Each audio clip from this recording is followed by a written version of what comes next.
Olha, eu acho que a realidade da igreja local, ela nos ajuda a guardar o coração. Porque a gente para quem é da nossa igreja, apesar de ter o prestígio, o carinho, a gente é um irmão, né? Então, a igreja local, o fazer todo dia, fazer toda semana, com as mesmas pessoas, para as mesmas pessoas, trata muito o nosso coração. Não dá para parecer ser alguém, ou viver só de aparência, ou viver só daquilo que a gente faz. A gente precisa ser. Mantém o nosso mistério, a nossa essência, a nossa identidade. Então, a igreja local, ela é uma escola nesse sentido, né? Nos ensina, de fato, a guardar o coração.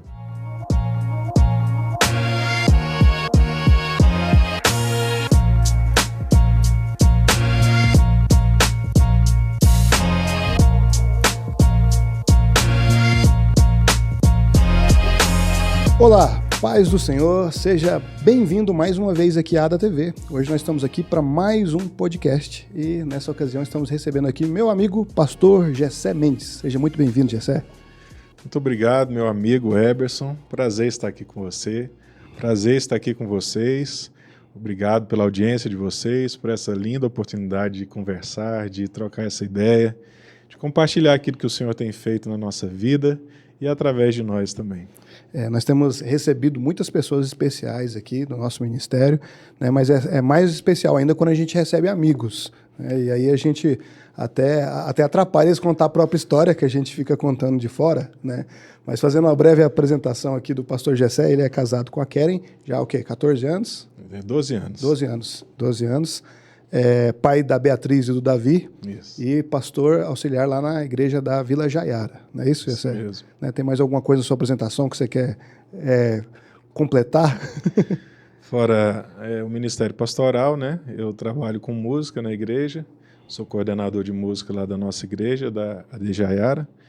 Já faz 5 anos e meio que eu trabalho integralmente nessa área do louvor, na área da música, tomo conta de toda a parte musical da nossa igreja hoje, lá na de Jaiara, com o pastor Israel. Ah, legal, legal. Ô Gessé, é uma coisa que a gente sempre gosta de saber aqui, né, até porque eu vi uma frase interessante esses dias que diz assim, né, filho de crente, crentinho não é, né? Então, porque precisa ter um encontro com Jesus. E aí eu queria que você compartilhasse conosco como é que é a sua história com Jesus, né? Você nasceu em um lar cristão, né, mas como foi isso? Como foi a virada de chave? Né? Como você, de fato, vê a sua trajetória com Jesus? Sim, eu nasci num lar cristão, desde quando me entendo por gente. Eu estou dentro da igreja, servindo na igreja, inclusive com a música, né? Meu pai, ele era o maestro da banda de música, da orquestra lá da igreja sede, né? Atual Tiradentes hoje. E desde pequeno, envolvido com a música, e meu pai, ele pegava um instrumento para mim, e eu tocava ali no início do culto, os hinos da harpa, pequenininho, às vezes fingindo que estava tocando mesmo, e depois que acabava os hinos da harpa, a participação da orquestra na igreja, eu ia dormir. Dormia ali, meu pai fazia a Bíblia dele de travesseiro e dormia. Então, eu nasci nesse contexto de igreja, né? Nasci nesse contexto de culto, de serviço, de música, então eu nunca me vi em outro lugar, né? Mas quando chega a adolescência, a gente começa a ter uma percepção diferente do mundo, né? E uma percepção que me marcou foi quando eu comecei a perceber a maldade do meu próprio coração.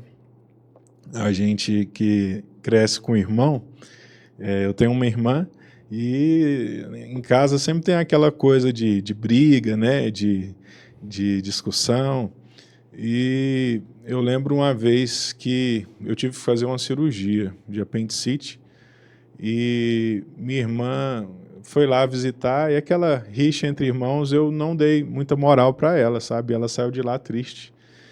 E eu percebi o quão mal meu coração estava sendo naquela ocasião. Falei, por que eu agi assim? E eu fiquei me questionando quanto a isso. E naquela oportunidade ali no hospital, internado, um pré-adolescente, eu comecei a entender melhor a necessidade de rendição, de salvação, de remissão dos meus pecados. E perceber o quanto eu precisava de um Salvador.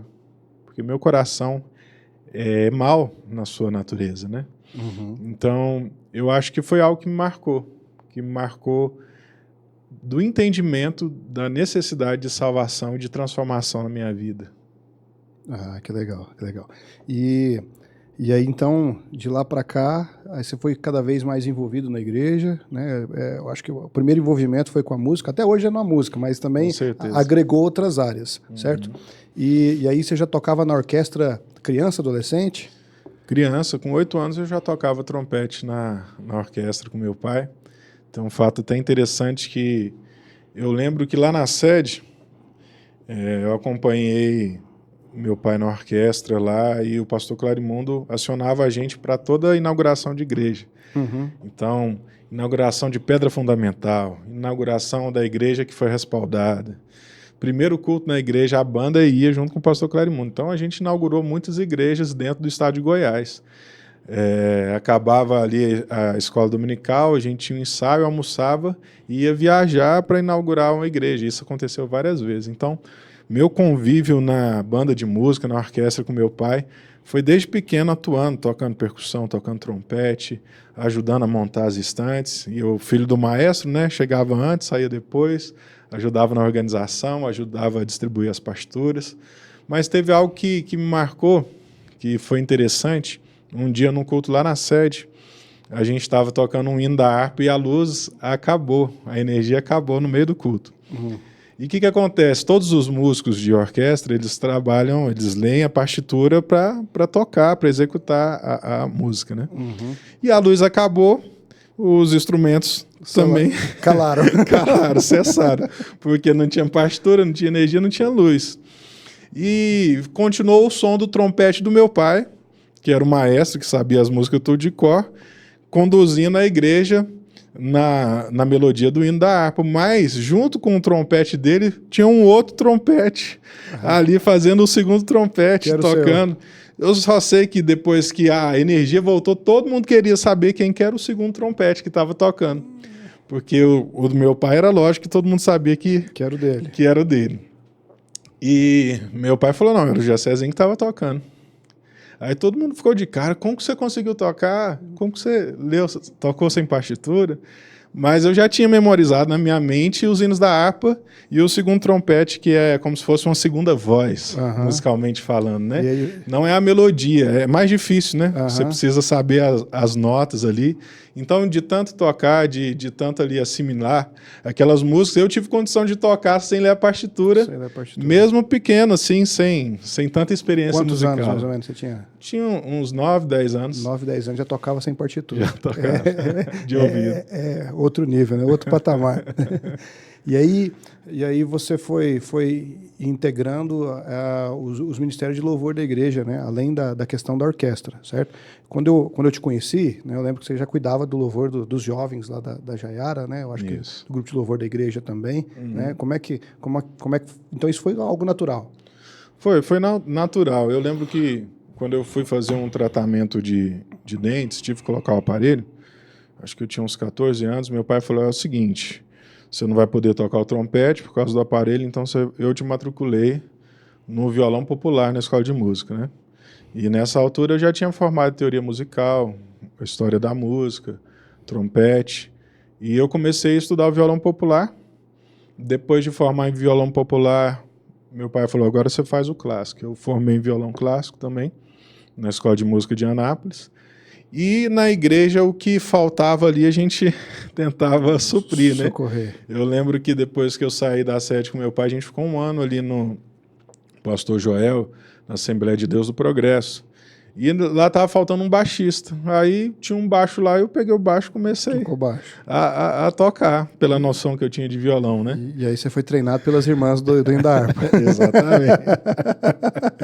A gente brinca que em algumas situações a gente não acompanhava, a gente perseguia, né? Porque durante uma música, às vezes você passava por 3 tons e ali a gente foi treinado, né? O ouvido foi desafiado e muito desse aprendizado de improviso, de se virar, atender uma demanda assim de última hora musicalmente vem dessa experiência com a igreja, né? Então, essa questão que você falou de pegar de ouvido, né? Eu não sei Sim. como é que é isso hoje, porque a gente vê em várias áreas, né? Eu sou da área de programação, então eu vejo que, por exemplo, o pessoal muito apegado a IA, o pessoal sem um tutorial, o cara não consegue resolver o problema, então o cara tem sempre a muleta dele ali. Né? E na igreja eu já vi várias vezes os músicos que, na verdade, ele é o músico do Cifra Clube, né? Se não tiver ali a partitura ou a cifra, ele não consegue desenrolar. Né? Sim. E aí, realmente é um cenário que você percebe que o pessoal tem ficado mais acomodado ou você acha que é uma coisa mais particular? Olha, existe os dois cenários, né? É bem nítido que quanto mais facilidade a gente tem, mais acomodado a gente fica, né? Então, quando eu comecei a estudar música, eu comecei a aprender violão sozinho. Meu pai me ensinou ali 3 notas e eu fui aprendendo com revistinhas, né?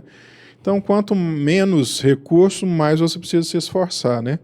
Então, existe sim essa tendência de menos esforço porque tem muito mais facilidade, mas existe também a questão do dom natural, né? Quando a pessoa nasce com um dom e aquilo ali realmente é um diferencial na vida do músico, da pessoa, mesmo com essas facilidades, é algo que flui de forma natural. Ela sabe? consegue ver o tom da sirene do carro, ela tem consegue... gente que nasce com a sensibilidade, um discernimento musical mais eficaz. Né? Eu lembro de uma experiência, de uma pregação que eu assisti e mandei para você, né? Falei assim, já sei, assiste aí, mas eu, que não tenho ouvido musical, tive dificuldade de ouvir porque tinha uma guitarra no fundo lá atrapalhando. Eu falei, agora, boa sorte para você.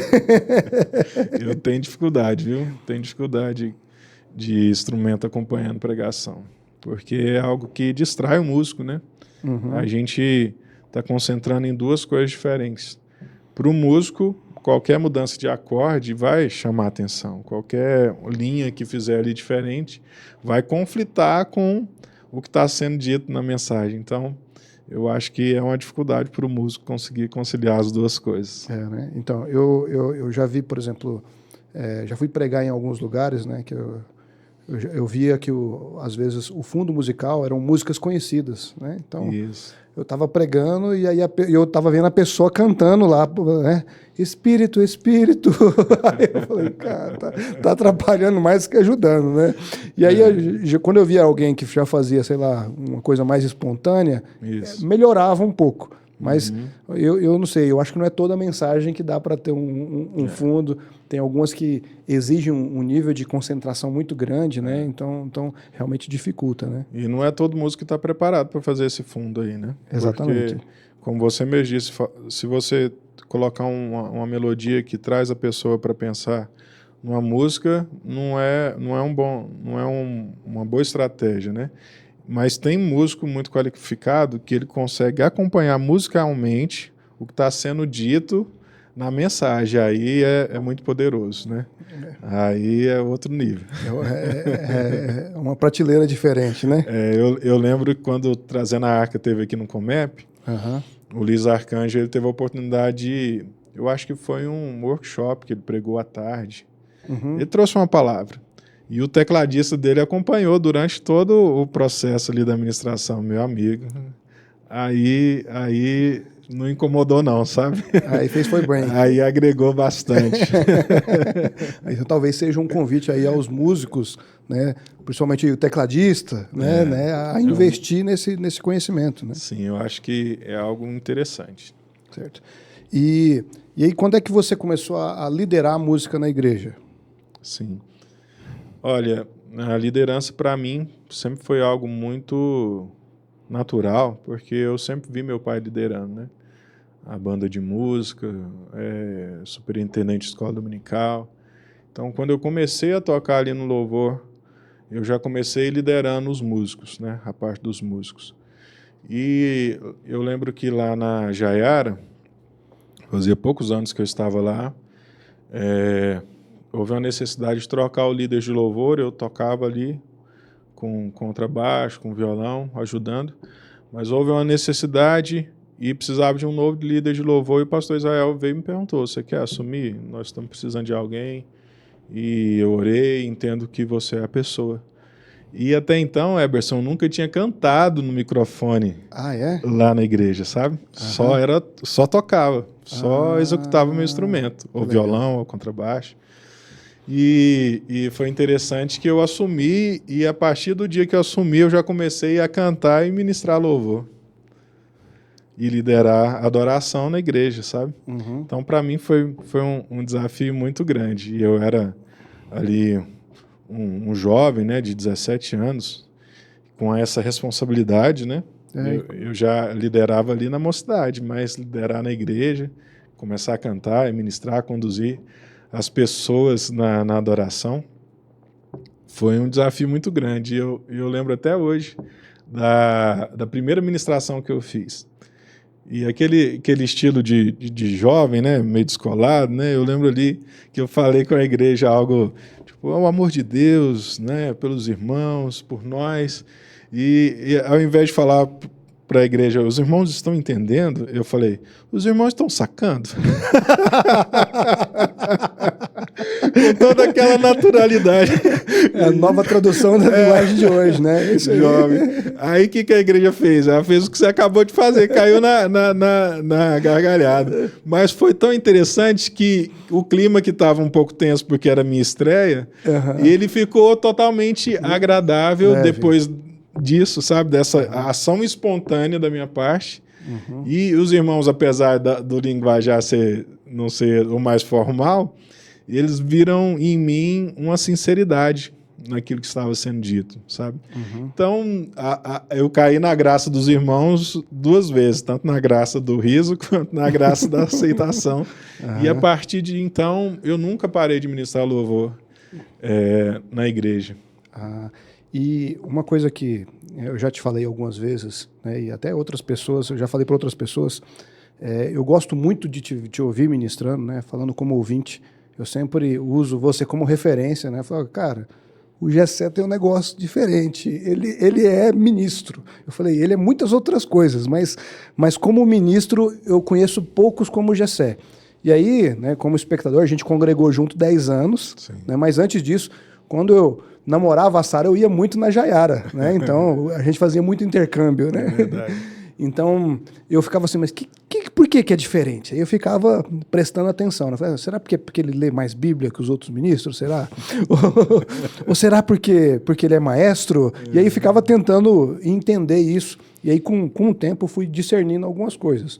Eu fui vendo, por exemplo, que o seu conhecimento bíblico agrega muito, certo? E outra coisa também, a questão da tem um livro do pastor Hernandes, né, que se chama Piedade e Paixão, né, e ele fala sobre pregação. Mas eu diria que eu enxergo essa piedade e paixão em você como ministro. Né? Então, você consegue discernir.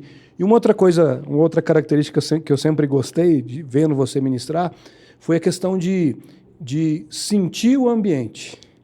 De sentir o ambiente. Sim. Porque eu já fui em muitos lugares que parece que o ministro entrou numa outra sintonia Ou tinha preparado algo e executou aquilo ali independente do lugar que ele encontrou. Do roteiro, né? Então, né, você já citei umas 3 ou 4 coisas aí. Né? O que você diria hoje, né, que é importante que um ministro domine? Né? Porque o ministro ele não é só um cantor. Ele é um cantor, às vezes um instrumentista também, como é o seu caso.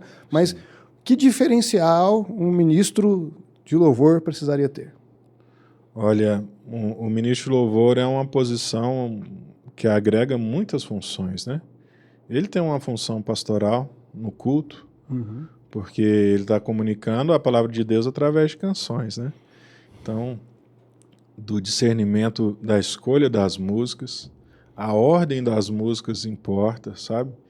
Vou dar um exemplo aqui. A palavra de Deus diz, entrai pelas portas com ações de graças e nos átrios com hinos de louvor. Então, isso está mostrando uma ordem no culto. Você está entrando no tabernáculo, no lugar da presença de Deus, mas tem uma ordem. Você passou pelas portas com ações de graças. Você entrou nos átrios com hinos de louvor. Você não vai cantar canções de intimidade no início do culto. Isso não vai gerar uma mobilização na igreja. Um engajamento. Um engajamento, exatamente. Da mesma forma que quando você entra numa casa, você não entra no lugar íntimo primeiro. Você entra naquele lugar que todo mundo tem acesso, geralmente é na sala ou na cozinha. Então, a adoração é um caminho de encontro com a presença de Deus num lugar de intimidade. O foco é chegar nesse lugar. Mas como chegar tem toda uma lógica, né? Então, a Bíblia nos mostra algumas dicas nisso. Eu citei aqui um exemplo. Então, essa ordem das músicas importa que as músicas comuniquem entre si. Às vezes quem está cantando não está percebendo, mas existe um caminho, um fio que conduz ali entre as músicas uma mesma mensagem, da mesma forma que é com a pregação, né? Você sai de uma introdução, passa pelos tópicos, até chegar numa conclusão. Tudo precisa conversar, tudo precisa ter uma lógica. Então, com a música também funciona assim. Então, a leitura do ambiente, saber quando falar mais, saber quando não falar, isso é importante, né? Não é toda música que você precisa falar alguma coisa, Não, né? exatamente. Tem ocasiões que eu começo sem falar, eu começo cantando. E eu percebo que muitas vezes é o mais eficaz. Então, tem algumas situações que importam, que fazem a diferença. Você ser conduzido pelo Espírito Santo é fundamental. Por quê? Porque o Espírito Santo é o verdadeiro líder de louvor, o líder de adoração. Então eu preciso ser liderado por ele para poder liderar a igreja. Que profundo isso. Isso é fundamental. É a chave. É a chave. Agora eu diria que talvez um diferencial que eu vejo na minha vida é o fato de ser músico e cantor. Então eu tenho a condição de fazer a direção musical, que é a condução da banda, dos músicos, e eu tenho a condição de fazer a direção vocal, que é divisão de voz e toda essa parte, e tenho a condição de fazer a direção da igreja, como ministro de louvor. Então, às vezes, tem uma pessoa que vai fazer essa função de diretor musical, técnico, tem uma pessoa que vai dar um apoio para as vozes e tem uma pessoa que vai liderar o louvor. Então, eu consigo unir essas três funções em uma pessoa só. Eu penso que, se for pensar de forma técnica, o diferencial seria esse, porque eu consigo conduzir a igreja, conduzir a banda, e isso fica mais fluido, né? Uhum. A banda consegue transmitir comigo o que o Senhor tem me conduzido para juntos conduzirmos a igreja. Muito bom, muito bom. Você aí que está recebendo essa aula, né? Então você já salva o vídeo aí para você mandar para os seus amigos, né? Que o negócio aqui tá forte, tá forte. E Gessé, vamos falar um pouquinho de coral, né? Eu conheço pelo menos duas experiências suas, que é o coral na Jaiara e o coral do Comep, né? Eu acho que a primeira vez que eu vi você ministrando, acho que foi numa cantata de Páscoa. Uhum. Né? Eu acho que foi, na verdade, não estava ministrando, você estava regendo o coral da cantata de Páscoa. Eu lembro que até um amigo nosso, o Digão, né, a gente congregava junto, a gente foi lá visitar a Jaiara num domingo de cantata de Páscoa. Né? E como é que foi essa experiência com o coral? Você tem ideia de quantas cantatas você já participou? Olha, eu já perdi as contas, sabe? Eu comecei a liderar coral quando eu era jovem ainda, antes de casar. Foi a mesma coisa. O que era líder do coral não pôde mais atuar. Aí meu pai assumiu por um tempo, mas não era o foco dele. Ele foi trabalhar com a orquestra, montar uma orquestra na nossa igreja. E ele sugeriu para o pastor Israel, falou, olha, o Gessézinho, ele dá conta de assumir isso aí. Eu nunca tinha mexido com coral. Que bom que seu pai confiava, né? Nunca tinha regido, ensaiado. Eu sabia ler partitura, eu estava lá no meio, eu cantava, eu tinha uma noção. E eu peguei para fazer, reuni a galera da igreja, os jovens, e a gente fez o Ágape Coral, que era o coral de jovens da Jaiara naquela época. E foi uma benção. Eu lembro da primeira vez que a gente cantou, sabe? E a gente cantou aquela música Meu Tributo, e no final era um arranjo do Renascer Praise, no final tinha um aleluia, que o coral todo mundo fez junto. Aleluia! Rapaz, eu percebi que houve um mover espiritual. Porque quando os irmãos cantavam o aleluia, eu senti um vento soprando em mim junto no ritmo do aleluia. Aleluia! E a igreja transbordou assim na presença do Espírito Santo. E foi um dia que marcou, sabe? Foi a minha primeira apresentação como regente coral. Que legal. Então, eu percebi que Deus tinha derramado graça sobre a minha vida para fazer aquilo ali. Então, durante muitos anos, a gente trabalhou com coral, com Ágape Coral lá na nossa igreja. Depois disso, o André Boaventura, o pastor André, ele sempre teve essa vontade, olhava o coral da Jaiara e falava, a gente precisa trazer isso para o Comep.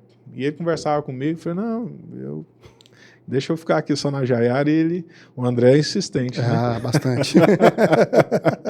E ele sempre conversando comigo, não, a gente precisa trazer essa alegria, essa musicalidade, isso que vocês fazem para o Comep. E ele conseguiu, né? Eu topei o desafio e a gente abriu para os irmãos das outras igrejas para a gente formar um grande coral para o Comep. E foi muito bom, foi uma experiência muito legal. Antes disso, eu não sei se você lembra quando o Luiz Cláudio ministrou no Comep. Lembro. Quando ele veio, ele ia cantar e tal, e ele viu a gente cantando em algum lugar, alguém mostrou algum vídeo para ele, da nossa igreja. Aí ele me ligou, falou, alô, aqui é o Luiz Cláudio, cantor de Brasília. Eu falei, Luiz Cláudio? Não, eu estou aqui, eu quero convidar o coral para cantar comigo no Comep. Eu falei, o nosso coral? Ele é. Quais são as músicas? Me passou as músicas, eu dividi as vozes, ensaiei. Aí um dia ele veio de Brasília, lá na nossa igreja, na Jaiara. Para ensaiar. E ouvir a gente cantando, ver como que tinha ficado, os arranjos. E ele ouviu, gostou, não, vai ser benção e tudo. E a gente cantou junto com ele algumas músicas no Comep, o coral legal. Da Jaiara.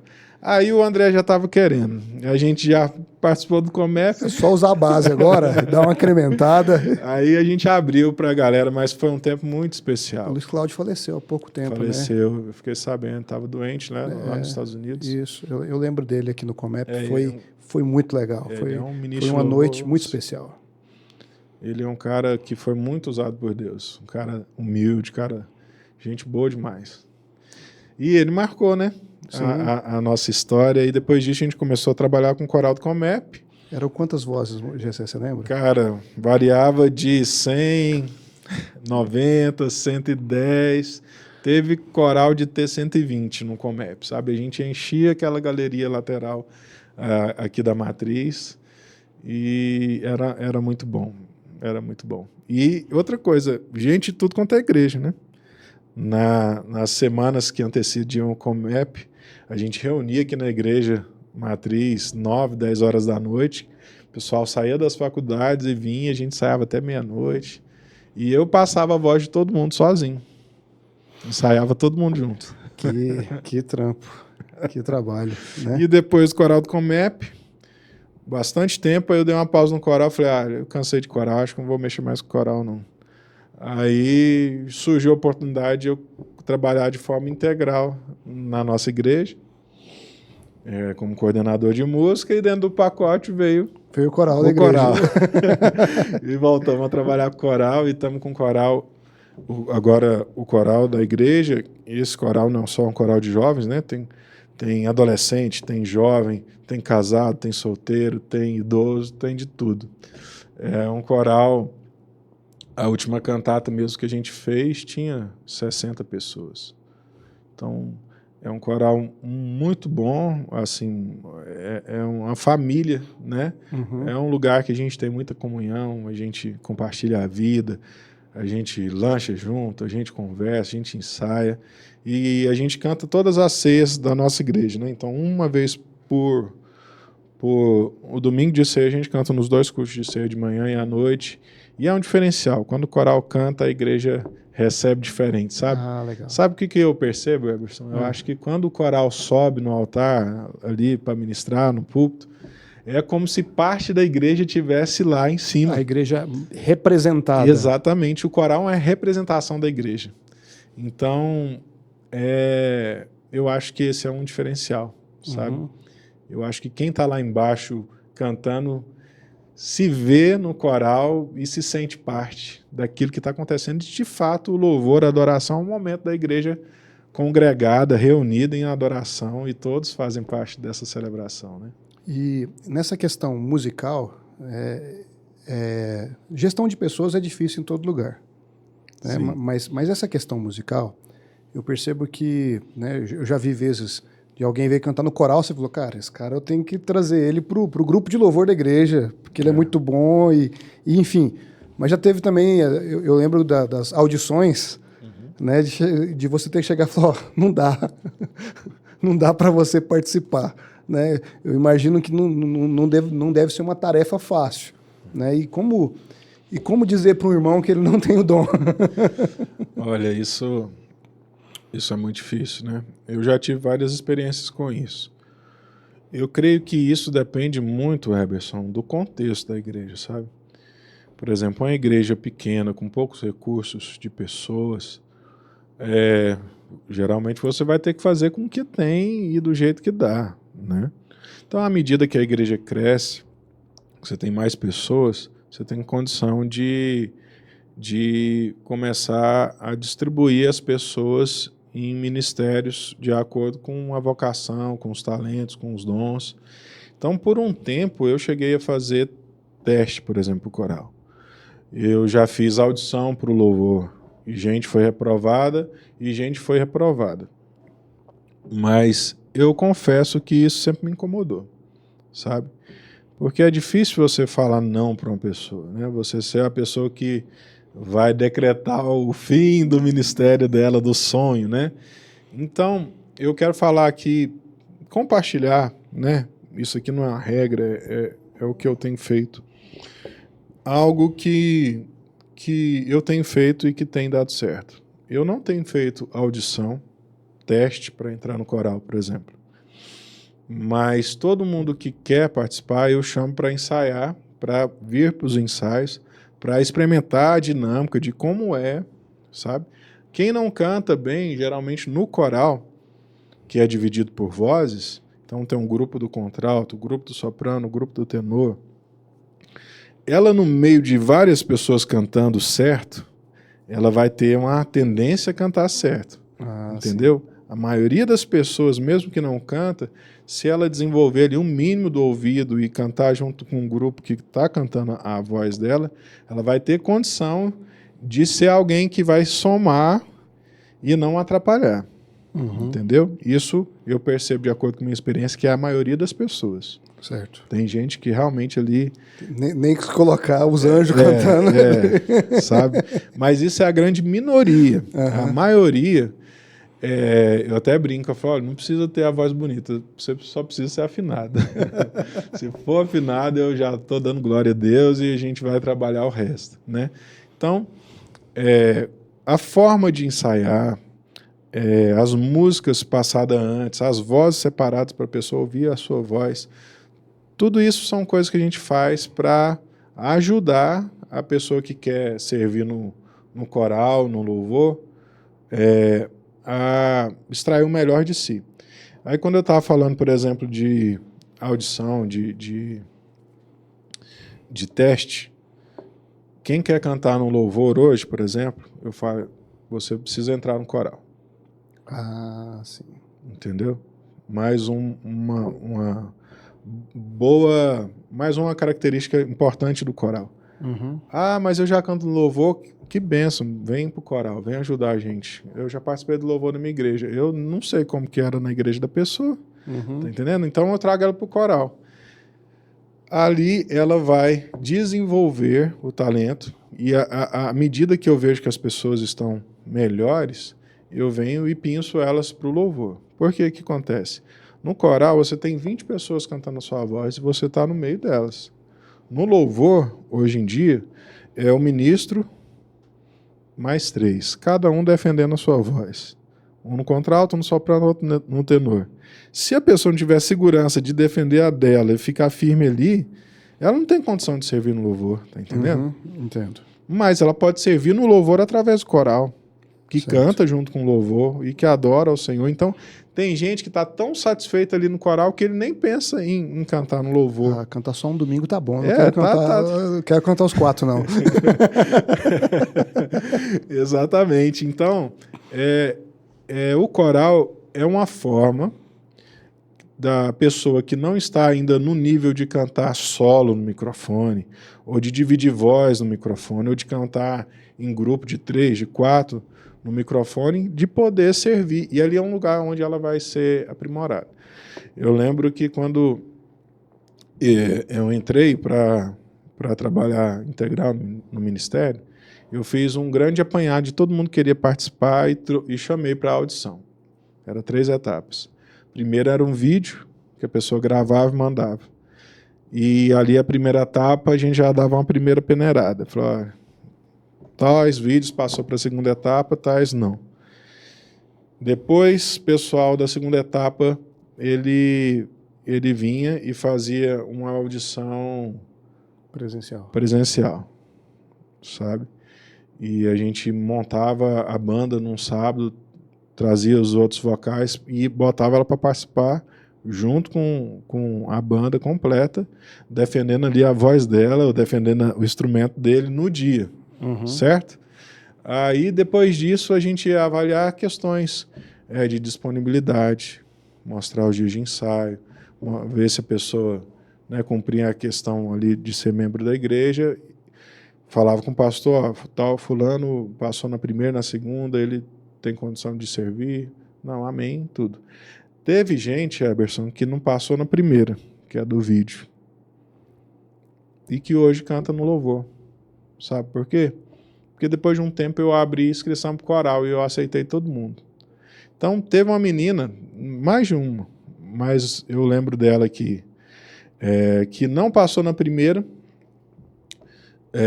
Teve gente que não passou na segunda por nervosismo, mas entrou no coral, foi desenvolvendo. Aí eu tô ali ensaiando o coral, passando as vozes e tal, e eu tô vendo as pessoas sentando perto daquela pessoa, daquela menina que não tinha passado na primeira audição. Por quê? Sentava perto para ela servir de base para os outros. Ela já estava num nível de segurança musical e de aprendizado, de compromisso com o coral, que ela estava sendo ali uma pessoa que servia de base. A outra escutava a voz dela para pegar a voz. Eu falei, poxa, a fulana não tinha dado conta de cantar nem no vídeo e ela já está aí. Eu comecei a perceber mais, a chegar perto na hora do ensaio do coral, ouvir a voz dela. Aí, o que eu faço? Eu não faço mais audição do coral para o louvor. Eu convido para cantar num culto de terça. Que é um culto Vamos cantar. Com menos pessoas, que aí a pressão é menor. Exato. Quinta-feira, culto de oração. Pouquinha gente. Vamos participar com a gente? Mês que vem você topa participar com a gente no louvor? Nossa, topo, vamos. Vou te passar as músicas, você vai ensaiar. Eu vou te passar as vozes, qualquer coisa. Você pode cantar, gravar o áudio, mandar para mim, eu vou te falar se está ok, o que precisa melhorar. E aí no ensaio, antes do culto, a gente vem, ensaia e você serve no dia. E assim tem sido, tá entendendo? As pessoas têm começado a fazer experiências nos cultos menores ali, que existe mais margem para erro, né? Então, que não tem tanta pressão de tantas pessoas vendo, né? Isso faz muita diferença. A maioria das pessoas não desenvolve bem por questões emocionais, né? Nem por não saber a voz. Sim. E com os músicos também. Tem gente que está aprendendo ali a tocar bateria, poucos ritmos, sabe? Ou só segura a tônica do baixo. Falei, vem pro culto de terça, vamos tocar, eu te passo as músicas, eu te ajudo. E tem sido assim. E quantas pessoas têm evoluído assim? Então, assim, hoje eu não faço teste. Eu faço experiências e dou tempo para a pessoa se desenvolver e vou colocando ela em responsabilidades à medida com que ela está preparada para assumir. Entendeu? Entendi. Então é assim que tem funcionado e eu tenho ficado muito mais satisfeito com isso do que com o teste, que é um dia para você definir ali o futuro, pelo menos imediato, dos próximos meses da pessoa no ministério. Né? Entendi. Então esse é o processo de entrada, né? E o processo de saída é mais ou menos igual Mateus 18 ali? Primeiro você chama no particular, depois diante das testemunhas, como é que funcionaria? Porque a gente percebe que muitas vezes a pessoa está empolgada, mas depois tem pessoas, né, que às vezes ela desanima, Sim. ou às vezes, principalmente o imaturo na fé, né, ele esfria, né, e aí como é que é feito esse processo, né, de pastorear, de pastorear essa pessoa, né? Sim. Olha, Eberson, eu nunca precisei tirar ninguém do louvor, sabe? Do coral. A gente vai conversando e mostrando as situações, né? O que faz, o que cada pessoa precisa cumprir, o que faz parte ali da responsabilidade. Ou seja, quando a pessoa chega no nível de sair, ela mesma entende Que não dá mais. que não dá mais. Tá entendendo? Uhum. Essa questão de você precisar tirar alguém é muito traumático, é muito difícil. É muito melhor você ir mostrando durante a caminhada para ela o que ela precisa para servir, para o que ela precisa estar tanto na vida pessoal quanto ali na vida ministerial. Deixar bem claro. A comunicação eu acho que é a melhor coisa, porque se existe a abertura na comunicação desses valores, desses princípios, ela também vai ter a abertura de falar, poxa, Gessé, não dá para mim. Eu até gosto muito, mas hoje, por causa disso, eu não tenho condição de servir. Lá na igreja eu adotei um jargão militar, né, que o pessoal fica pegando no meu pé, né, que eu gosto de dizer o seguinte, ó, pactos claros, amizades longas, né? Então, Tipo isso. então muitas vezes a pessoa está errando, não está correspondendo à expectativa porque não foram claros, né, com ela. Totalmente. Sobre qual que era a expectativa. Ó, a gente quer que você faça isso aqui. Então, a partir do momento que a gente tem uma clareza de informação, fica mais fácil para todo mundo, né? É verdade. É a clareza da visão, né, do trabalho, de qual que é o propósito e do quais são os princípios que regem, né, que coordenam aquela atividade, né? Isso. E, Gessé, eu queria falar um pouco agora do seu ministério com a banda, né? Então, a gente já falou do Ministério de Louvor, do coral, né, onde você estava com um grupo de pessoas, né, mas também tem o seu trabalho, né, EP, tem um material na internet, no YouTube, no Spotify, que é um material solo, né, e aí é uma experiência diferente. Como é que foi essa inspiração? De onde veio essa ideia? Como é que foi isso aí? Olha, esse trabalho solo, ele é a oportunidade do Gessé cantar o que ele pensa, o que ele gosta, o que ele acredita, né? Então é o Gessé artista, já não é o Gessé ministro de louvor e não é o Gessé pastor, embora não tenha como dividir isso, né? Não tem como separar as coisas. Não tem como separar, mas eu tenho também dentro de mim essa vocação de composição e de artista, né? Que não é voltado para um louvor congregacional, propriamente dito, embora a gente faça também, mas a intenção é comunicar as verdades e os princípios bíblicos através da arte, através da música, né? Então, quando eu vou servir com o Ministério de Louvor, eu vou escolher músicas, estilo musical que comunicam com a igreja. Quando eu vou sair com a minha banda para tocar, eu vou ali servir com a identidade musical minha, com aquilo que é o Gessé músico, na essência, e cantando as minhas músicas também. Então a gente canta músicas congregacionais, que todo mundo conhece, mas num estilo nosso. No seu estilo. No meu estilo. No groove. No groove, no jeito de tocar meu, no jeito de tocar que eu e a minha banda gosta de fazer, entendeu? Então a gente canta um Te Agradeço, por exemplo, mas diferenciado. Diferente. A música Gratidão, igual a gente gravou, tá no meu Insta lá, totalmente diferente, com uma pegada diferente. Então, a gente pode comunicar a mesma mensagem com uma linguagem diferente, com uma roupagem diferente. E também nessas oportunidades eu gosto de compartilhar as composições que Deus tem me dado, né, ao decorrer dos anos. E isso para mim é muito especial, e isso faz parte de mim e é algo que eu me sinto incomodado quando eu não tenho oportunidade de estar fazendo, né? Então eu lancei um EP em 2017 com 5 músicas minhas, autorais. Fui em São Paulo, eu gravei lá em São Paulo. Gravei com os músicos bem desconhecido. Fraco, né? Fábio Pozan, Alexandre Pozan, Ted do Renascer, Ted no baixo, né, do Renascer Praise, o Júnior Camilo do teclado, que tocava na época pro Pregador Lu, né?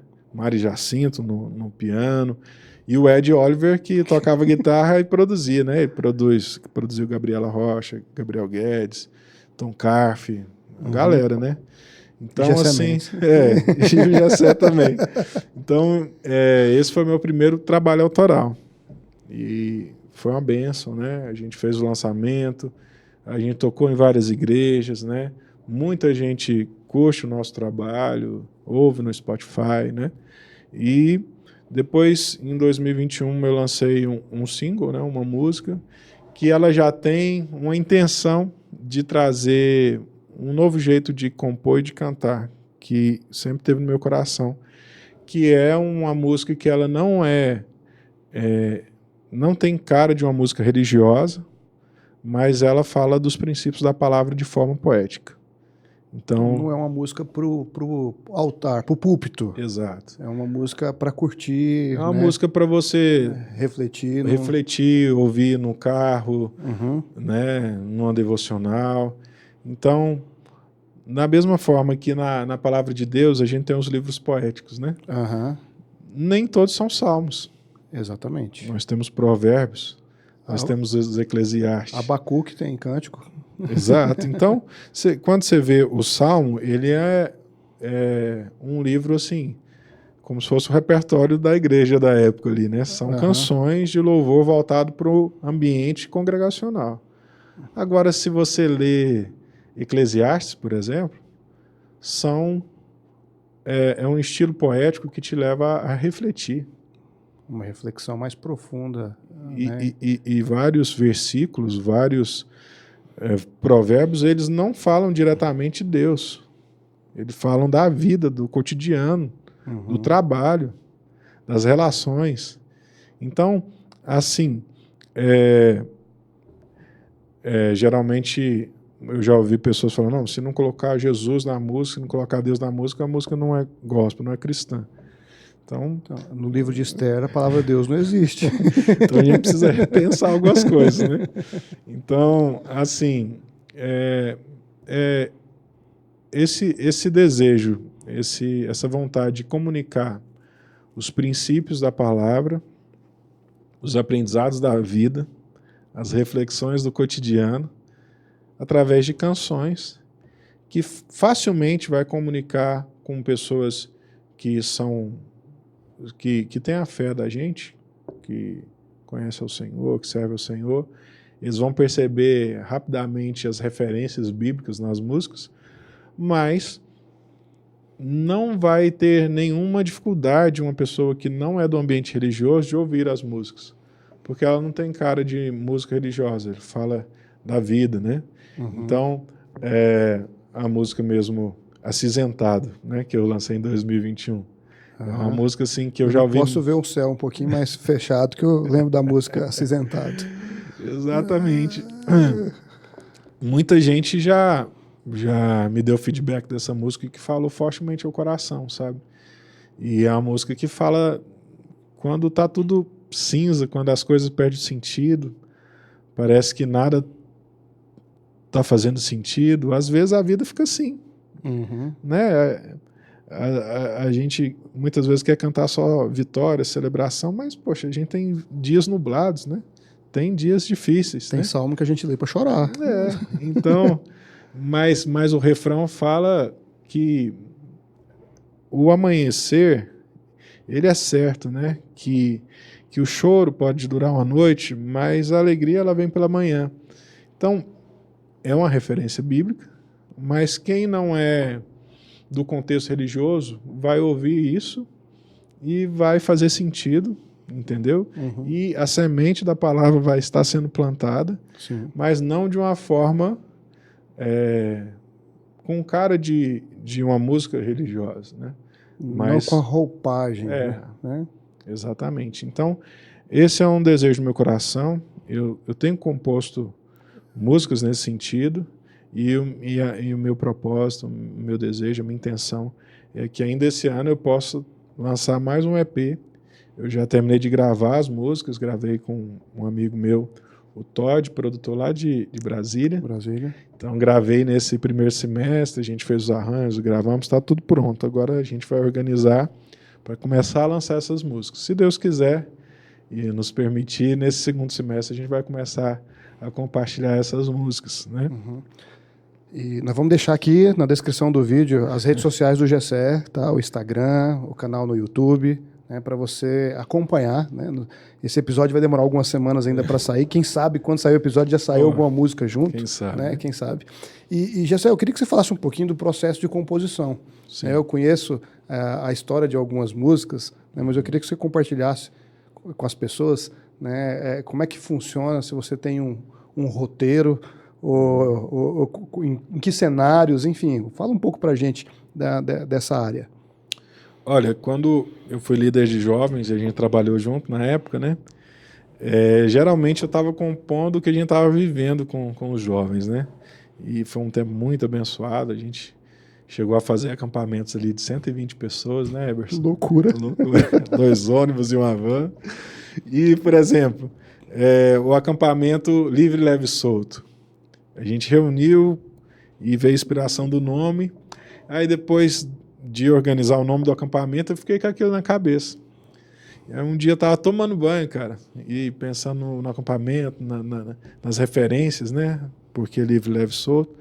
Aí eu comecei, livre, leve e solto, pelo sangue de Jesus, eu sou. Tomando banho, cara.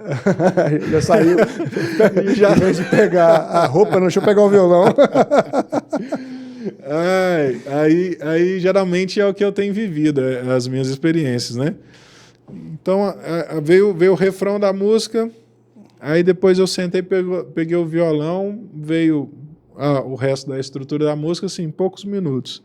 Eu lembro que a gente tinha feito aquela primeira conferência de jovens, que chamava Mente Nova Novamente. E aí virou uma música também. Por conta do Romanos 12, né? Então, e virou uma música também. Um dia eu sentei na minha cama com o violão, com a Bíblia aberta, li o texto, falei, cara, isso aqui tem música aqui, viu? Aí eu peguei uma batida ali, esse estilo que eu gosto, né? Um pouco mais puxado ali pro black, pro balanço. Aí veio Mente Nova Novamente na vida do crente. É fundamental transformar a vida da gente, crente inteligente, culto racional. Então, e a música toda dentro do versículo 1 e 2 do Romanos 12, né? Não se amolde à forma do mundo, não. Eu rogo pela Cristo compaixão. Não se amolde à forma desse mundo, não, né? Sim, é vivo, santo e agradável, sim, o sacrifício que Deus tem para mim. De corpo e alma, de mente, corpo e alma, eu digo sim. Então, geralmente é o que eu estou vivendo com Deus, no ministério, na vida, né?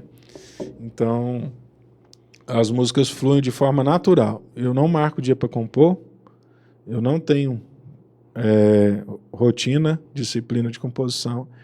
As coisas vêm do que eu estou vivendo. E quando vem, eu preciso pegar um violão, abrir o gravador de voz e... Tem que fazer o download logo. E respeitar esse processo, sabe? Às vezes vem um trecho. Aí eu gravo, fica aquele trecho. Passa semanas, vem o restante da música.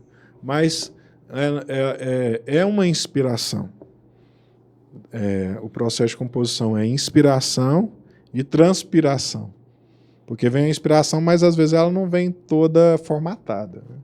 Aí você precisa escolher as melhores palavras, você precisa fazer uma melhor rima, os melhores encaixes, né?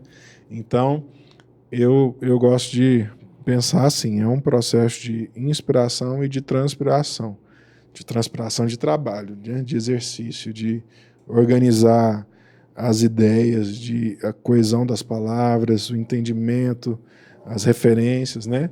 mas sem inspiração eu nunca consegui fazer. Existe algo que vem, às vezes vem bruto, às vezes vem bem completo, às vezes vem quase pronto. Mas sempre vem algo. Então, ou vem uma melodia, ou vem um refrão, ou vem um sentimento que eu pego o violão e aquilo ali já vem sendo traduzido. É assim que funciona comigo.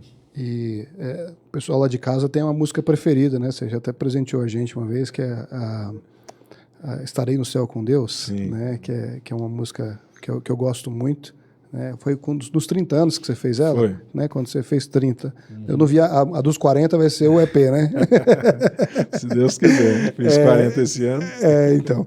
E aí, Te Amo, Senhor, eu lembro de ouvir vários testemunhos, né, do que Deus fez através dessa canção. Né? Tem algum que você poderia compartilhar, assim, algum que te marcou? Eu lembro que uma vez eu toquei na Vida Nova, num louvorzão, e depois eu estava em casa, um amigo meu me mandando mensagem: olha, tem uma prima minha que me ligou aqui chorando, que ela está impactada com sua música, ela precisa ouvir a sua música, você tem aí, me dá e eu nem tinha gravado na época, cara. Aí, e foi algo assim que eu percebi que o Espírito Santo... Que tinha algo especial. Né? Então, eu comecei a cantar na igreja essa música porque os meus amigos da igreja me incentivaram, me empurraram para isso. Eu nem queria gravar, eu ficava pensando, o pessoal vai achar que ruim, né? Às vezes eu tô querendo me aparecer, me promover e tal. Eu sempre fui travado com isso, né? Então, e teve outra experiência também na gravação, sabe, Eberson? Foram 2 experiências quando eu gravei o EP. A primeira delas foi quando eu estava gravando a música É Para o Bem. E essa música foi composta assim, num dos momentos mais terríveis, mais difíceis que a gente viveu. E passou em família, e a gente foi ali para Caldas Novas, ficou ali um tempo tentando descansar das crises que a gente estava vivendo. E eu abri a Bíblia, li ali 2 Coríntios, capítulo 4, que fala dos tesouros em vaso de barro, para mostrar que a excelência do poder é de Deus e não de nós, que nós sofremos por todos os lados, mas o nosso interior está sendo renovado. E a música veio. E eu compus uma música ali muito bonita, baseado lá em 2 Coríntios 4. Capítulo 4, Muito bonita. E eu tive 2 experiências fortes com essa música, além das pessoas que sempre me dão esse feedback. Eu estava ali gravando com o Ed Oliver no estúdio, e no estúdio é assim, a gente está gravando e você canta uma frase da música, aí o produtor fala vamos fazer essa frase de novo. Tá, corrige esse final, corrige esse S. Então, a verdade é que no estúdio a gente canta por partes a música, sabe? Você não canta a música inteira, geralmente. Aí a gente já tinha gravado algumas músicas do EP, foi para o bem. Aí comecei a cantar, fechei os olhos. Tesouro em vaso de barro, para mostrar que o poder vem de Deus, de olho fechado, e não de nós. Eu estava de olho fechado, esperando. Ele falou, para aqui, faz isso aqui de novo. E ele não falava nada, né? Eu continuei de olho fechado. Sofremos de todos os lados, mas nunca desanimados. Nada vai nos destruir. Falei, ele não está falando nada, eu vou continuar, né? Aí continuei cantando a música.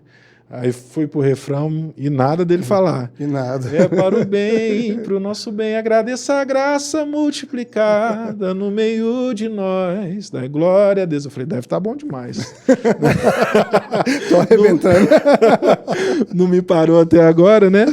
Aí, cara, eu terminei o final do refrão, eu abri os olhos e eu tava de olho fechado, concentrado na mensagem, uma música muito forte para mim também. Eu abri os olhos, cara, ele tava lá do outro lado, né, que o estúdio é dividido em 2 ambientes, um onde está gravando e outro onde fica a técnica no computador. Ele vai comandando por ali. Ele tava chorando, cara, as lágrimas descendo, né? Então, cara, para um produtor musical que escuta música todo dia. Que escuta música todo dia, que faz arranjo todo dia, que ouve de tudo, se emocionar com a música no estúdio de gravação, ela precisa ter algo além da música, sabe? Ela precisa carregar algo diferente. E eu fiquei impressionado com isso no dia, sabe? Eu falei, de fato, essa música, ela carrega algo diferente. E ela tocou ali o produtor musical no dia, sabe? Aí depois o próprio produtor musical, depois que a música é gravada, ela é mandada para um outro produtor que ele é responsável pela mixagem e pela masterização, né? Geralmente outra pessoa que faz. E aí o meu produtor me contou, falou, cara, essa sua música, ela é diferente mesmo. O Cuba, o nome do cara que tava mixando, ele tava mixando essa música e a esposa dele tava ouvindo lá e ela entrou no estúdio dele bem na hora que ele tava mixando e ela falou, que música é essa? E ela foi ouvindo e ela foi tocada pelo Espírito Santo e ela começou a chorar lá também, no ambiente do estúdio do cara que estava fazendo a mixagem, a masterização na música. E ela estava nesse processo afastada da igreja, e nesse processo de querer voltar, e a música foi um combustível, um incentivo, um toque especial. Então, glória a Deus. Né, é forte, né, cara? Glória a Deus. Gessé, no início do ano você pregou na Jaiara, né? Eu ouvi depois, né, pela transmissão, e você compartilhou um testemunho que foi muito forte. Eu fui muito impactado, né? Que foi a música que você fez para sua mãe, né? Você podia compartilhar alguma coisa para quem está nos ouvindo agora? Como é que foi essa experiência? Que eu sei que ela é mais íntima, né? Sim. Mas você já contou na pregação, você pode contar aqui também. E essa música eu gravei agora. Gravou? Gravei. Ela legal. Chama Consolo, Paz e Proteção. Na verdade, essa música, ela surgiu de um tempo que minha mãe estava enfrentando uma crise muito forte de depressão, né? E junto com isso, estava também com muita dificuldade de dormir, com insônia, né? E, cara, eu ficava olhando aquela situação. Eu estava há pouco tempo casado, e ia lá visitar minha mãe naquela situação, sem conseguir dormir, uma angústia, uma tristeza profunda. Falei, Senhor, o que eu posso fazer? Eu orando por ela lá em casa um dia. Aí me veio assim, na ideia, se eu estivesse no lugar da minha mãe, como que eu oraria nessa situação, né? Isso é intercessão. É muito forte. E, cara, eu peguei o violão e comecei a cantar, sabe? Deus, mais uma noite chegou, fim de um dia, Senhor. Me lembro do seu amor por mim. Posso em paz me deitar, em tua presença ficar, com teus mistérios sonhar. E a música foi vindo, se desenrolando, sabe? Eu lembro que era um dia à noite, eu escrevi ela num caderninho de composição. E eu terminei, falei, eu preciso cantar essa música pra minha mãe. Aí eu organizei com a Karen, com minha esposa, e peguei a chave lá da casa da minha mãe, com meu irmão, o controle do portão. No outro dia, era 11 da noite, meia-noite, eu fui lá com o violão, a Karen me ajudou a abrir o portão sutilmente, entramos lá, minha mãe já estava deitada no quarto dela. Aí eu peguei o violão e fui lá na janela do quarto dela. Minha esposa segurou a folhinha, né, da composição. Eu peguei o violão e cantei a música para ela, sabe? E foi uma experiência muito forte com Deus. A gente lê na Bíblia que Davi tocava sua harpa, né? E Saul se tranquilizava. Ele se acalmava, né? Era um ministério de cura e de libertação. Fala que o espírito maligno se afastava dele quando ele tocava, e também fala que ele melhorava, ele se sentia melhor, ele era curado e ele era liberto. E de fato a música, ela tem esse poder, o louvor, a adoração, ele tem esse poder, né? Quando Deus unge alguém para fazer isso. E eu por vezes sentava na beirada da cama da minha mãe e dedilhava o violão e cantava para ela. E eu via como Deus trazia fôlego, trazia renovo, trazia esperança, trazia cura ao coração dela, sabe? Então, foi um momento que marcou a minha vida, a minha família, e onde eu vi o Senhor trabalhando, né? Também através da minha composição na vida da minha mãe. E depois de muitos anos, eu estava num retiro de pastores e missionários, no Oásis, ali, um ambiente que só cuida de pastores e missionários, e de vez em quando o pastor Bill me chamava para participar lá, para fazer o louvor para os pastores. E a gente, tudo quanto é lugar. E nesse dia que eu fui lá, o Senhor falou no meu coração: canta aquela música que você fez para sua mãe. Eu falei: mas é uma música íntima, não é uma música que eu canto assim. Eu falei: canta. Aí eu falei: irmãos, a gente cantou aqui essas músicas congregacionais e tal. Eu quero cantar uma música que eu fiz para minha mãe nesse ambiente, ela estava passando por isso e por isso. E foi um tempo de cura na vida dela. Eu fui e cantei.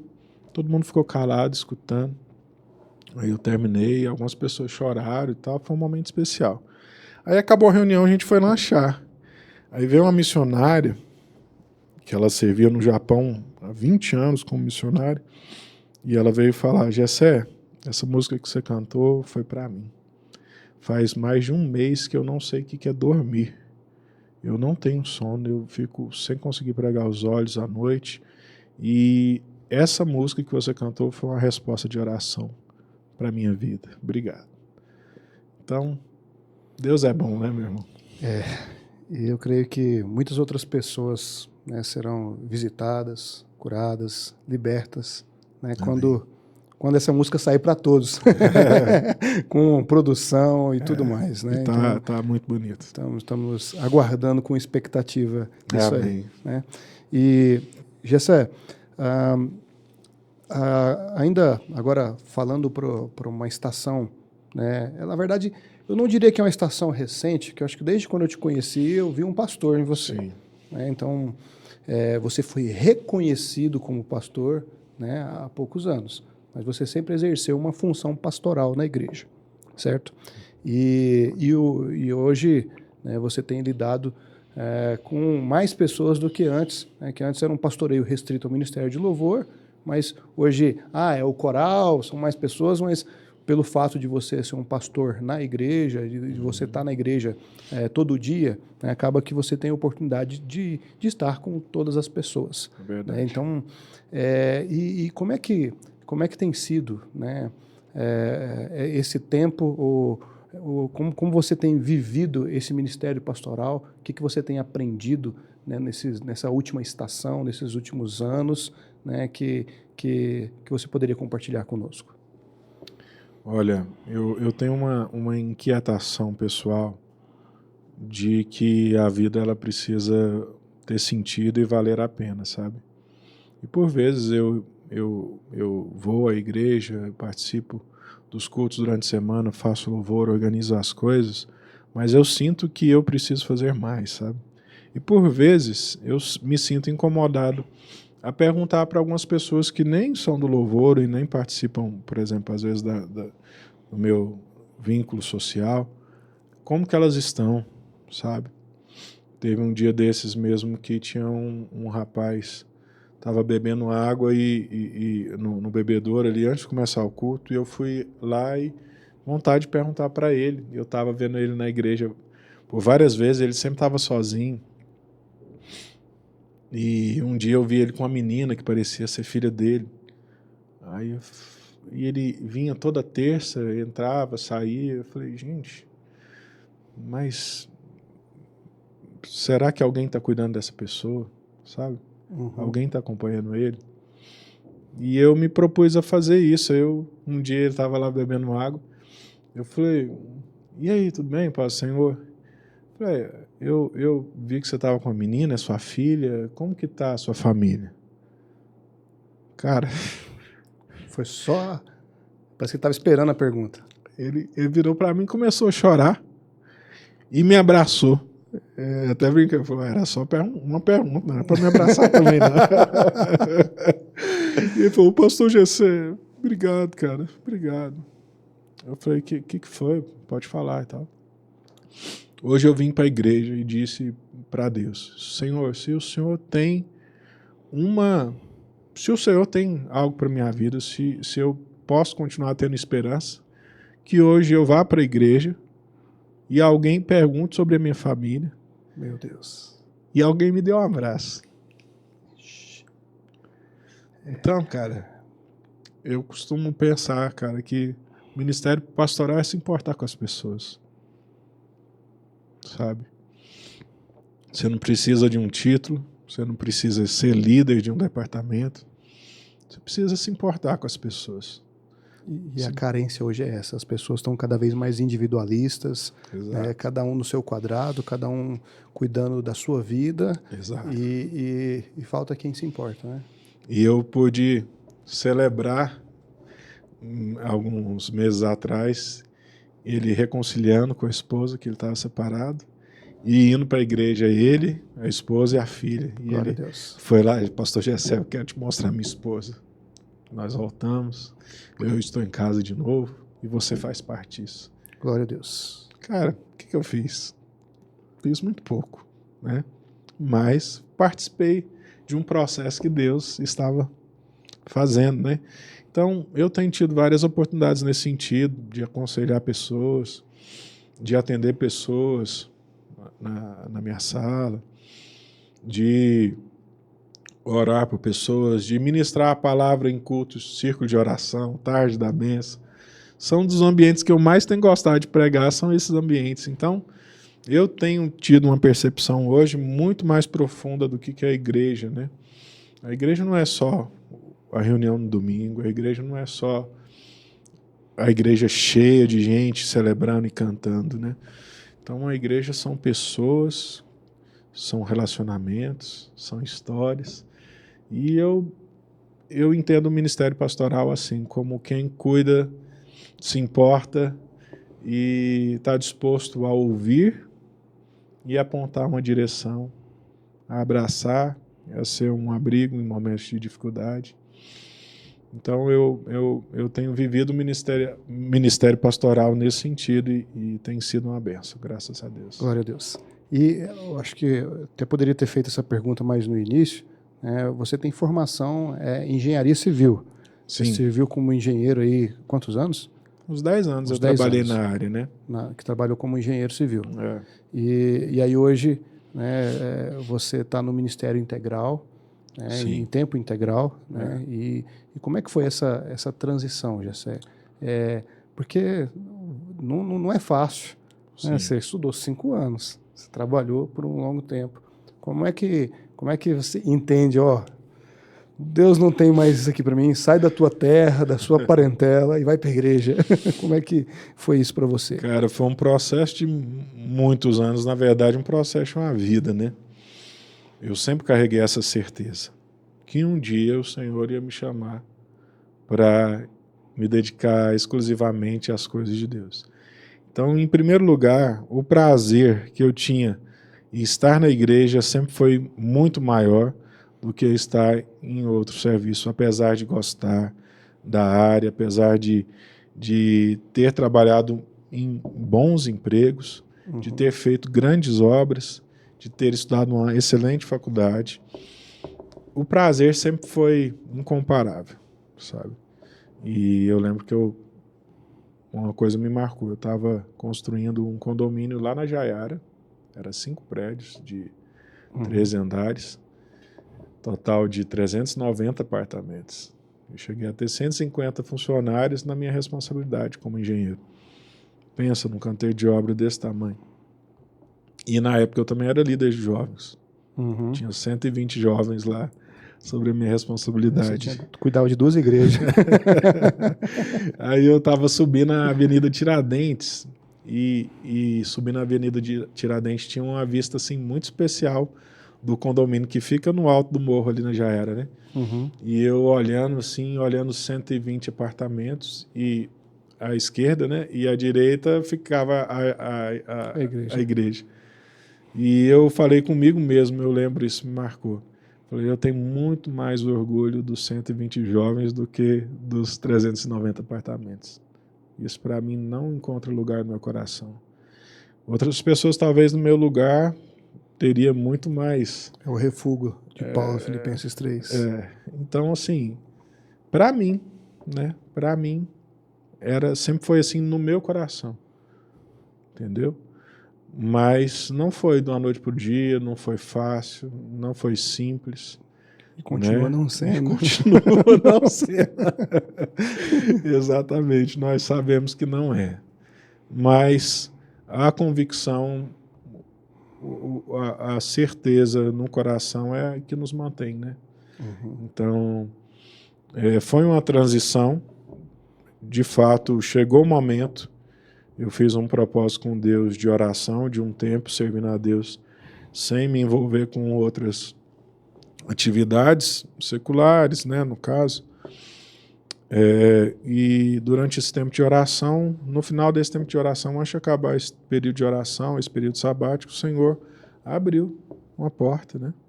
Abriu mais de uma porta e me deu a oportunidade de viver isso na nossa igreja. Então, eu sou muito feliz por isso. Foi uma bênção muito grande, tem sido uma bênção muito grande.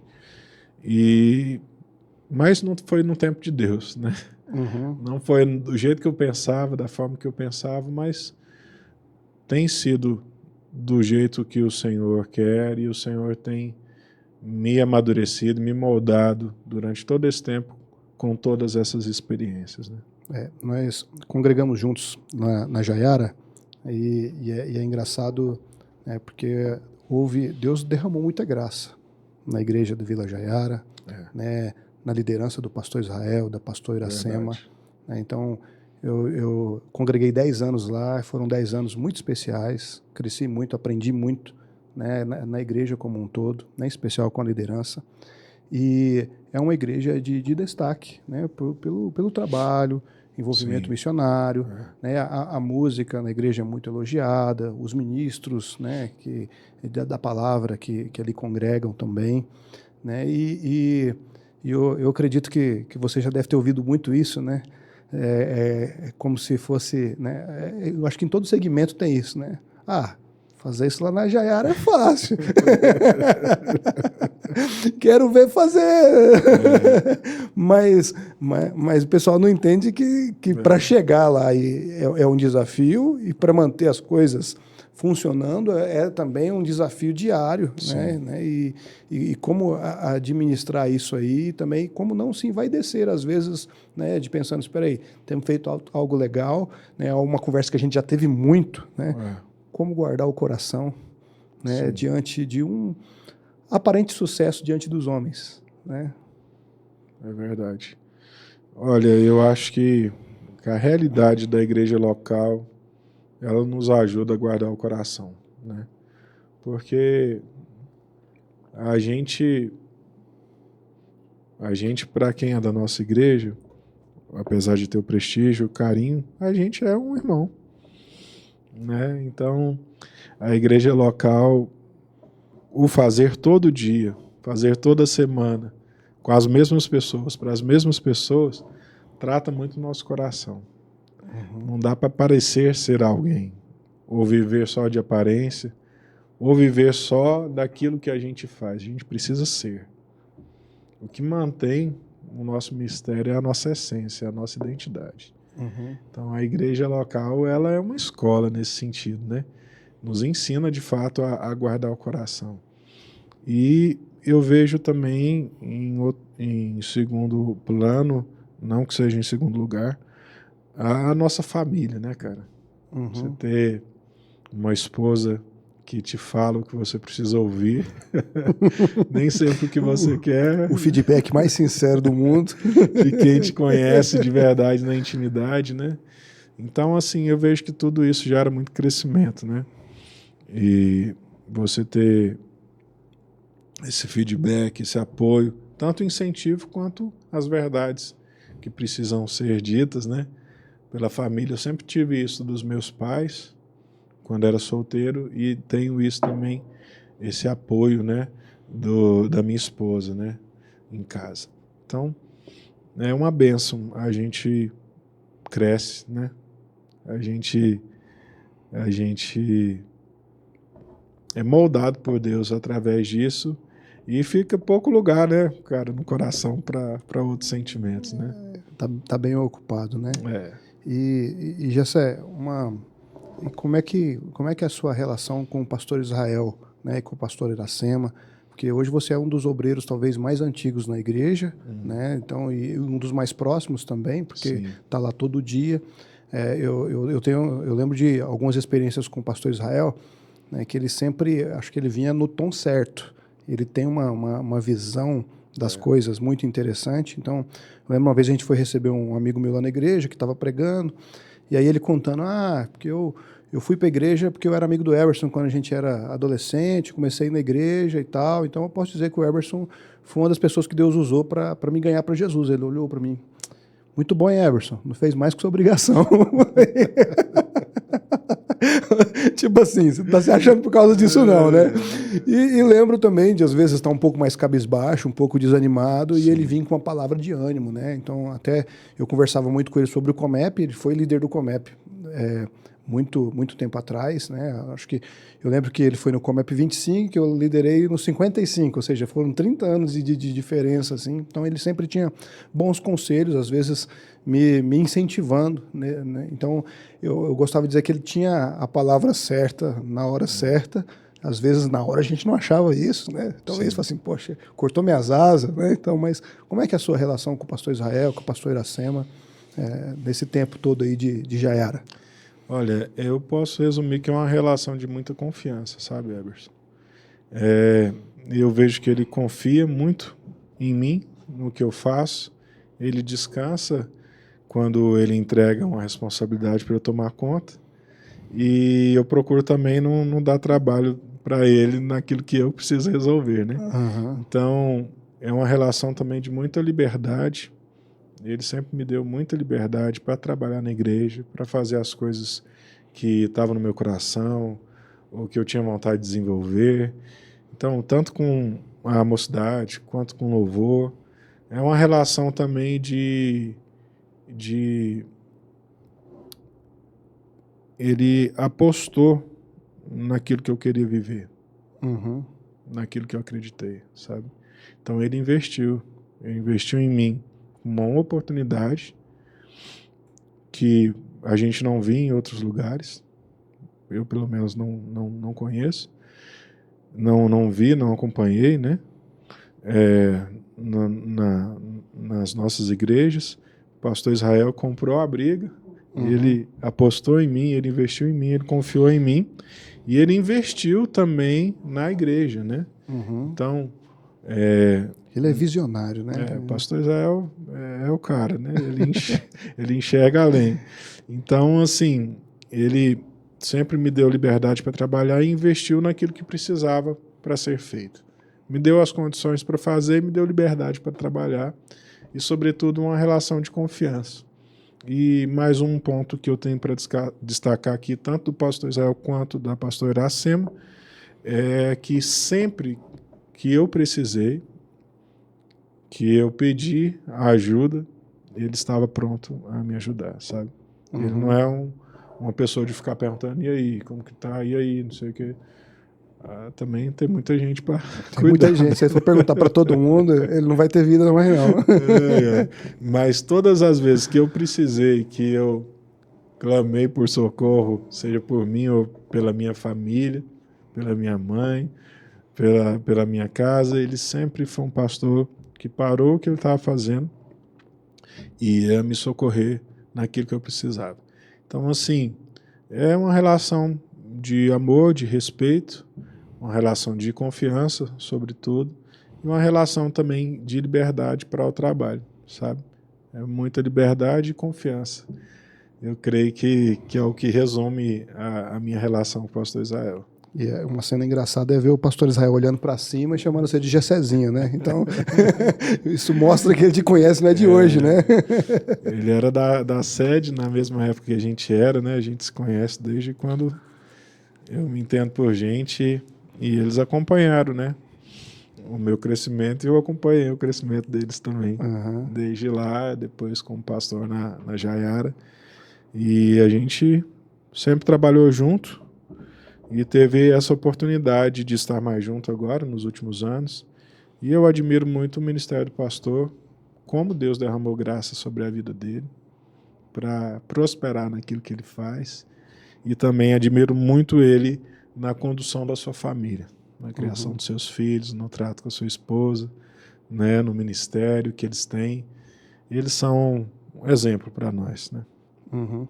E foi bom você falar na questão de família, né, que eu acho que é o último tópico que eu queria tratar com você, conhecendo você, que você é bem reservado. Eu lembro que a gente tem um amigo em comum que fala assim, nossa, mas o Gessé fez uma viagem tal e não postou nada. Se fosse eu, a cada passo era um clique, né? Então, isso mostra que você é reservado e também uma forma de proteger, né, a sua esposa, seus filhos. E com certeza também é um desafio, porque quando está todo mundo descansando, quando todo mundo vai para a igreja, às vezes só para participar do culto, você está trabalhando. Né? Então, todo mundo descansa no domingo, e domingo é o dia que você mais trabalha. Isso. Né? E como gerir isso, né, dentro de casa, né, e como... eu já sei que a família é importantíssima, né, para você, e como equilibrar esse ministério, família, trabalho, etc. Isso é muito difícil, é um desafio e eu digo que eu ainda estou aprendendo, né, a equilibrar, chegar no ponto de equilíbrio. Eu percebo duas coisas, pelo menos, né? A gente precisa ter um cuidado pessoal para a gente não enxergar a igreja só como trabalho, quando a gente está servindo e trabalhando na igreja, e aquele local deixar de ser um local de encontro com Deus e de ser ministrado e de receber e de ser curado. Então a gente precisa de muita maturidade para enxergar com responsabilidade o trabalho, mas não deixar de ter um coração de quem quer aprender. Para não virar um profissional da fé, né? Exato. Ser um lugar que continua sendo um lugar de quebrantamento, de refúgio espiritual, mas ser um lugar de responsabilidade, né?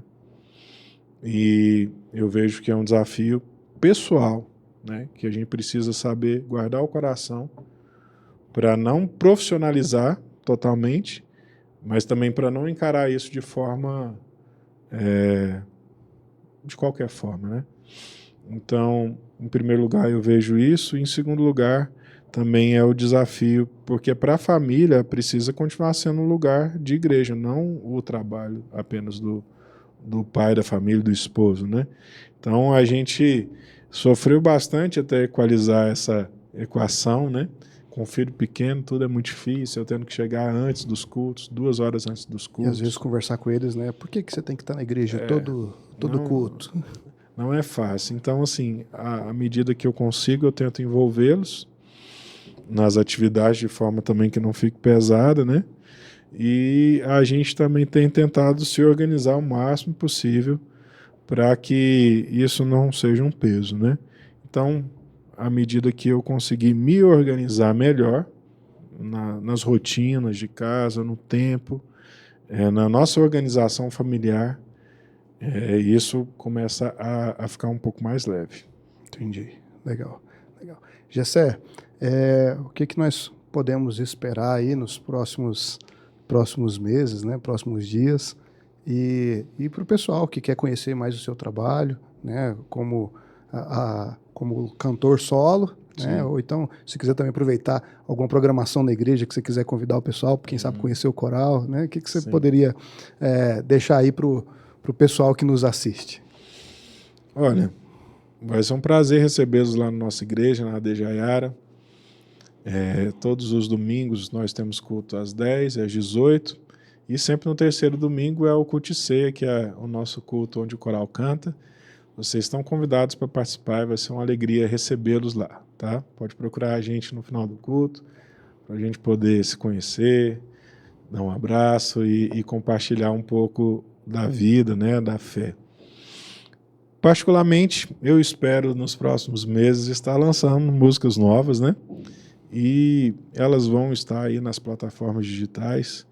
Se você quiser, pode me seguir nas redes sociais, ali no Instagram, é onde a gente vai divulgar os nossos trabalhos, né?